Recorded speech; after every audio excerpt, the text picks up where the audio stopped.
Hello, everyone.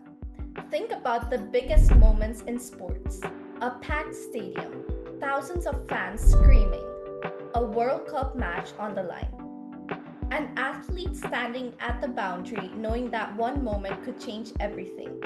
And in those situations, all of us are forced to do the same thing and are also focused on the same thing: the performance. But there's someone else looking at something very different. They're noticing the things most people never see, which is the physical strain, the mental pressure, and all the small signals that can tell a much bigger story. And sometimes they're the person who has to make the toughest call in the room. Welcome back to Beyond the Track Sports Business Unfiltered. And today we will be talking about the people who work behind the scenes to keep athletes healthy, help them perform the best, and most importantly, make sure the person comes before the player. And joining us is someone who has spent her career doing exactly that. She's the team doctor and manager for RCB women's team and the team physician for the Indian Women's Cricket World Cup team, a TEDx speaker, and the founder of The Performance Doctor. Dr. Harini has worked at the highest levels of sport, helping athletes navigate the physical and mental demands of elite competition. And we're excited to have her today with us. So, welcome back to Beyond the Track, Dr. Harini. It's great to have you here. How are you doing? Thank you so very much for that lovely introduction, Arna, and especially for highlighting the unseen work that the sports science and medicine team do for any sport. Thank you so much for that. And I'm doing really well. How are you today? I'm also doing great, and I'm glad to hear that you're doing great as well. Well, now we will be beginning with the interview questions. So, first of all, most of us watching cricket are either watching it on TV or the stadium and have absolute no idea that there's a doctor sitting behind the scenes making critical decisions about players. So, can you walk us through what a team doctor actually does before, during, and also maybe after the match day, from the moment you arrive to the final over? That's a very important question. Thank you for starting with that. So, see, in a team environment, particularly, you have a team of people. It's not just the doctor, right? So, you have a team of physios, you have strength and conditioning coaches. Some teams have a traveling psychologist, and you also have a doctor. So, when you look at what goes into the prep of the player, it's largely a combined effort. I wouldn't say it would fall entirely on the doctor's shoulders. A doctor's role predominantly comes before the start of the tournament, where we'd like to make sure that the players don't have any systemic concerns, or in case there's anyone with any major injuries and there's any return to play discussions. Yeah. We're bringing somebody back from an injury, or we're bringing somebody in for the first time. Now, these are all spaces where, from a prophylactic angle, is what we'd like to say, to make sure that we're not going to end up with something unforeseen Yeah. during the tournament. So we do these pre-tournament screenings. Mhm. Again, during a game, particularly in cricket, the first point of contact is always the physio. The doctors, we are available in the dugout at all times, touch wood, for any major injuries. And when I say major injuries, we need to see blood, is what I mean, right? So anything lesser than that, our physios are extremely well equipped to handle. Once you see a fracture, you see a laceration, you see any requirement, a concussion, which is the most common these days, it's these scenarios where the doctor is actually required. Touch wood, we're going to hope that none of that happens. And post the game itself, in case any of this has happened, then the doctor comes into play to plan the steps forward. If nothing has happened, then we still do a round of check-ins, make sure that everyone is okay, there's no other concerns coming up, and then we let each person within the sports science and medicine team do what they do best. Yeah. Yep. Yeah. Yeah, thank you for your response. And it's interesting to see how everyone works together. And yeah, what you handle is also pretty difficult. Um, Moving on to the second question. So, you were part of the Indian women's cricket team during the World Cup campaign. Yes. So what does it feel like to be responsible for the physical well-being of players when the entire country is watching? And what kind of pressure does that put on the support staff? See, there's two ways to look at it, and very beautifully the way you describe this whole podcast, it's more about looking at the person behind the player, right? Yeah. So yes, it is the Indian team. Yes, it is the nation watching. Every single person matters. But once you put that person first, once you put that player first, I don't think any of these other things matter. Mhm. Because irrespective of whether it's the national team, whether it's a state team, whether it's a district team, that athlete and that athlete's game, that athlete's career matters. Yeah. So the pressure is the same. Yeah, that makes sense. It's Yeah. really important as well. All right, moving on to the third question.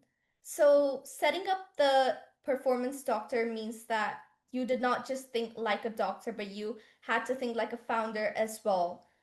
And what does it actually cost to build and run a professional sports medicine setup? And how do sports organizations, whether it's a franchise like the RCB, decide what to invest in athlete healthcare versus the other parts of the operation?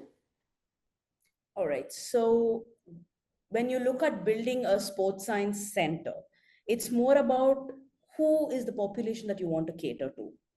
What are the kind of athletes that you want to cater to, right? And basis that comes all the decisions around what is the kind of space you want to build and what are the kind of equipment you want to have. So there's various factors that go into deciding what does it actually cost. Mm-hmm. So rather than the numbers, I would rather delve into what does it cost for a person, you Mm-hmm. know? Yeah. it's it's more about how much of effort is someone willing to put into something like this, Yeah. especially to build a multidisciplinary team. Now this is where we've got departments that would normally have a lot of clashes with each other, and this is like I think globally well known that there's usually there's a lot of chaos and disagreements between different teams that work together to bring one athlete's performance to its fore. But building that together, making sure you've got the right kind of team, making sure that you've got a rapport where you've got that safe space between professionals to communicate, Mm-hmm. building a safe space where you know that everyone knows their lanes and everyone respects you for what you do. Now Yeah. that is what it actually costs, if you ask me, and that's the most expensive thing. And from there, to the second part of your question, what would a franchisee normally look at? Now, this again depends on each franchisee, Yeah. right? And it depends on the level of the sport as well. And it depends on who are the players that you're, what do they require. And we need to remember that in a lot of times in franchisee cricket at any level, be it the WPL, the IPL, be it the state premier leagues that happen in India, or the 100, BBL, any of these leagues, right? They are all short formats. Like we don't have control over the player for the entire year. Yeah. The players are with us. In the case of the IPL, it's about 3.5 months. In the case of the WPL, it's about a month and a half, right? So the players are with us for a very short duration. And we need to be very aware that the players are going to follow what their federations want, what their national, Yeah. sports teams want, Mm-hmm. rather than just what the team's sports science and medicine team wants.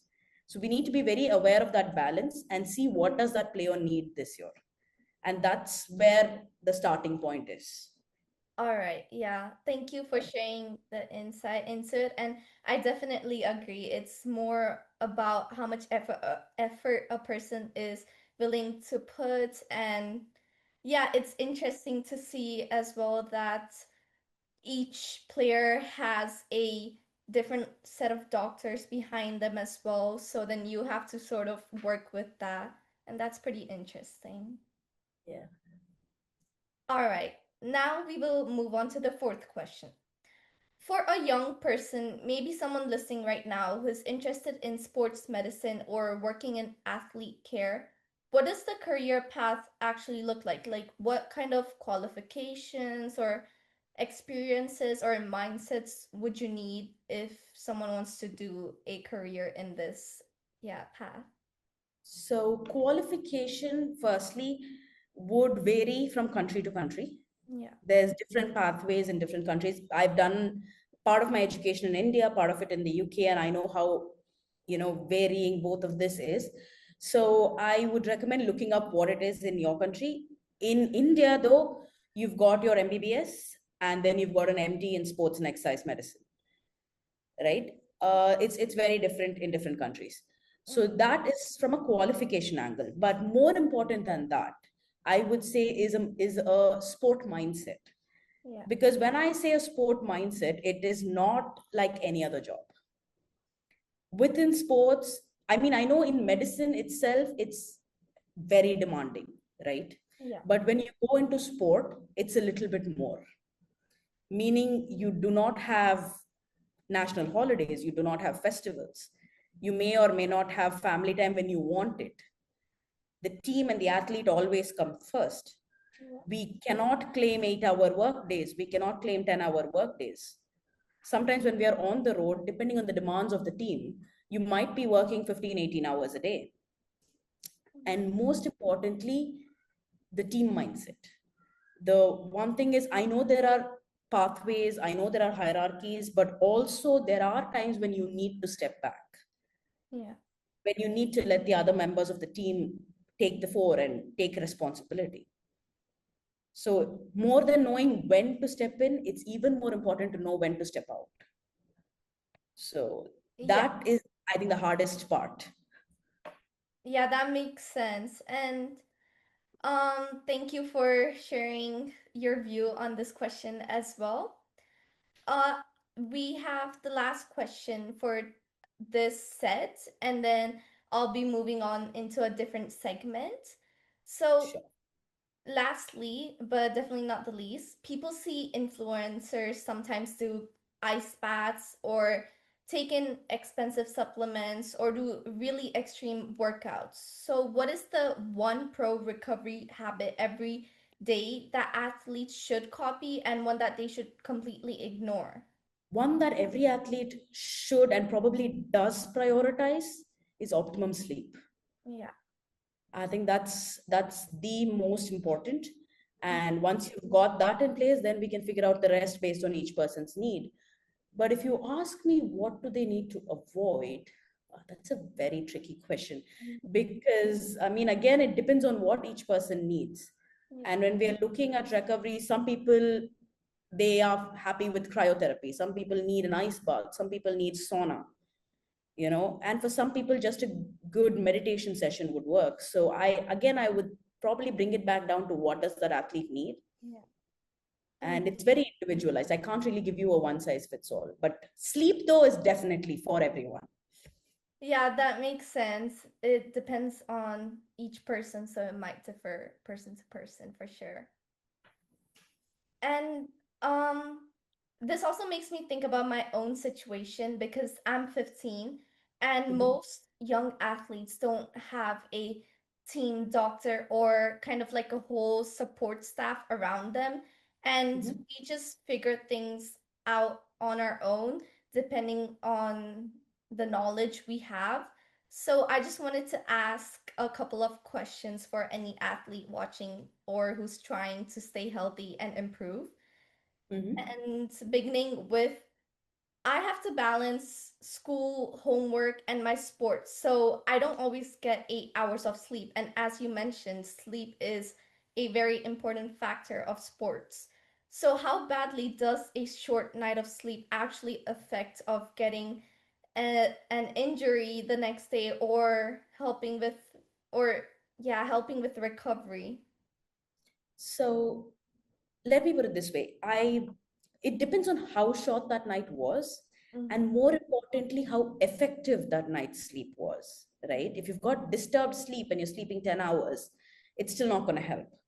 Right. Yeah. So from that angle, I would say it's okay if, sometimes, I mean, you may not be able to get a full 8 hours every day of the week, but you might still be able to manage, say, 8 to 9 hours, 2 days a week, 3 days a week. Mm-hmm. So in that case, I would suggest making sure that the load for the next day, what do you do? How much do you train? How much work do you put in the gym? All of this to be a little controlled. Right. So that we make sure that you're not stretching yourself thin Mm-hmm. to That makes compensate for the lack of recovery. Yeah. Yeah, yeah, that makes sense. Yeah. Mhm. And my second question was that what can athletes eat right after a heavy workout to recover faster? Okay, so yeah, I know there's a lot of supplements out there for this reason. People suggest a lot of things, and again, it would, like I said, be a case by case scenario. But for the most part, and I'm assuming we're talking about serious elite athletes, people who are doing this as a profession and not recreational. Mm-hmm. So in that case, for the most part, a good post-workout shake that has a balance of protein and carbs would be the most ideal situation. Yeah. All right. Yeah. Thank you for answering that.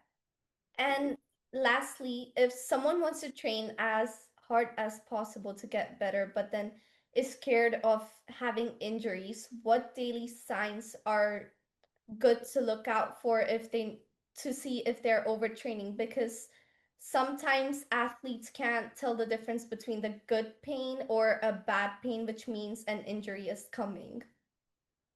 So first, foremost, the word I want to address here is training hard, because I know a lot of athletes who would want to just keep pushing, but more than training hard, it's very important to train smart.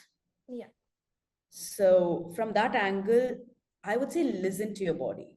Yeah. It's better to not ignore any pain Mm-hmm.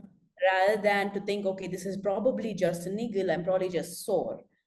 It's okay to just call your trainer. It's okay to just call your coach and say, I have this concern. Even if you don't have a sports science team, you could still call them back and be like, I have this. Do I need to be concerned?